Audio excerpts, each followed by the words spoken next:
Hello guys, in this video we will take a look at 16 crucial things that you have to know while starting a blog. So let's get started. The first point, do not get caught with trivial things, do what is more important. Especially in the beginning stages, you might fall in the trap of working more on the design part of your blog. You want to make it look as much beautiful as you want it. But the thing is that you should actually be focusing on writing more content and getting more visitors to your blog. That is what's most important at that stage. And actually, once you scale up, when a time comes where many visitors are coming in, you have to make your blog look attractive. If at that point in time, your goals are going into a different direction, like monetizing more, in that case, that would also be tricky. So the thing is to identify what is more important. In the beginning stages, it is to start writing content and getting more people in. And when you move to that intermediate stage, you need to start working on the design of the blog and make sure that whoever is visiting your blog stays in your blog. And later on, you have to look into monetizing whatever content you have on your blog. So make sure that you focus on what is most important. The second point, passion doesn't necessarily translate to success always. So it means that even though we say you have to choose a blog niche that you are actually passionate about, on the other side, you should also make sure that there is some money in the niche that you are choosing. So if you are choosing a niche like CD players or DVD disc, they have already went out of focus. And if you are making a blog on those topics, chances are you might not make as much money as you would make if you have started something on a food niche or personal finance niche or health or fitness niche, something like that. So make sure that you are not just passionate about the niche you chose. The niche you chose also brings you enough revenue to sustain your operations. The third point, SEO is more important than what we actually think. So we might start focusing completely on Pinterest or completely on social media to bring in traffic. But if we want to grow on the long term, if we want to achieve sustainable growth over the years to come, SEO is highly important. And from the very beginning of starting a blog, we have to start focusing on SEO and optimizing the content. Also start writing a lot of guest posts as well. The fourth point is to focus on one niche. So when we are starting out, it might seem like, going an all approach would be better because we can write on multiple topics. But the easiest way to scale up your blog is to focus on one niche, because it will be easier to rank our blog on a particular niche. And once we are an authoritative site in that particular niche we have chosen, we can start writing posts on related niches and growing our blog over time. So the most important part, while starting out, focus on one niche. The point 5 is that when something is actually working for you, focus more on it and let the streak continue.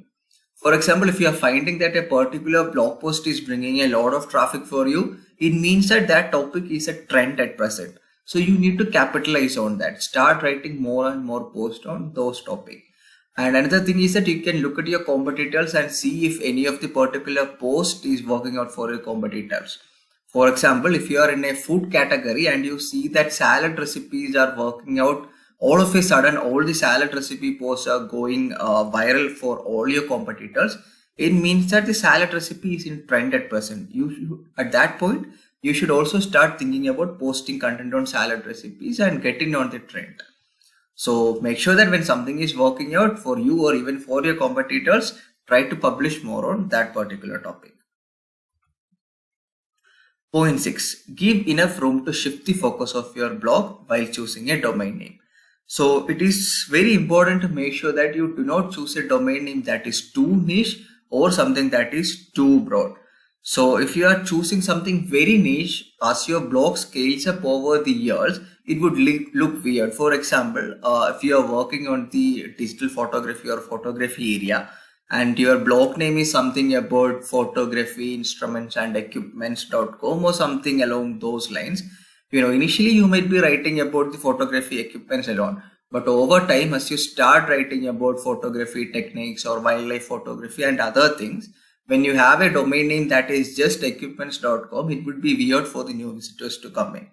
So make sure that where your goals are some 5 years or 10 years down the line, and choose a domain name accordingly. Choose a domain name that is not too narrow. It should be something intermediate. Point 7. Start building an email list from day one.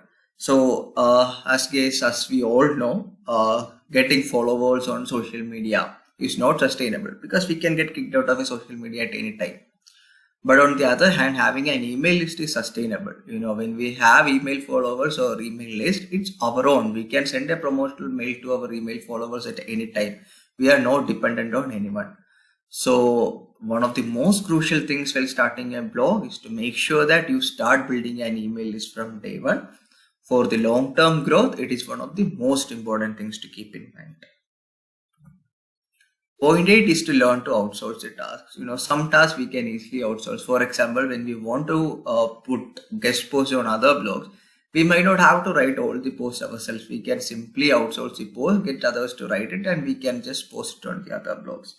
And if there are any other works, for example, social media posting works, and if there are any works that you believe can be outsourced, try to outsource it and work on tasks that brings most value to your blog. So if you believe that you are a great content writer, write a lot of content yourself and outsource other works like social media management, guest posting and other works. You should try to outsource them.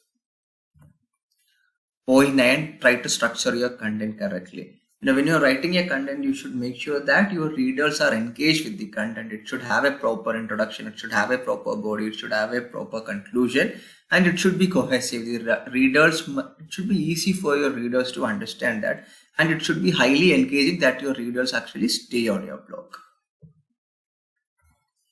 Point number 10, write as much guest posts as possible, especially during the first year of starting a blog. So this is highly important because this is how you build backlinks easily and get your blog to rank highly and fastly as well. So the best way to fast track the growth of your blog is writing as much guest posts as possible. So keep this point in mind, and it's highly important. Point 11 is to track your domain rankings from the very beginning. So this is how we can see how well we are growing. For example, you can use websites like SimilarWeb to track where you are standing at present and to see where you are going. So this gives you a sense of how you are performing. Point number 12, it doesn't help much by bragging about your new blog to everyone you know. When you are telling people and they are constantly asking you, hey, how it's going, it will only put too much pressure on you.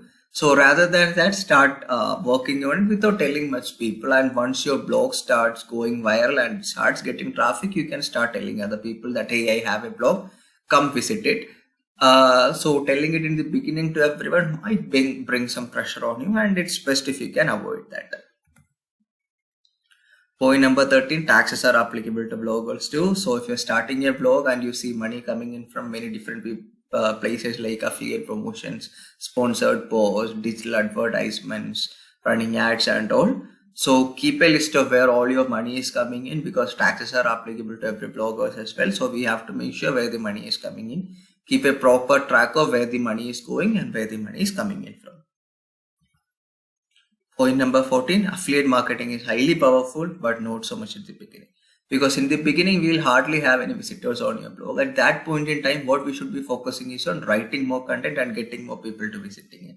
Every post we're writing in, if you're trying to put affiliate links on every single line or every single paragraph, it doesn't make much use in the beginning stages because not many people would be visiting, right?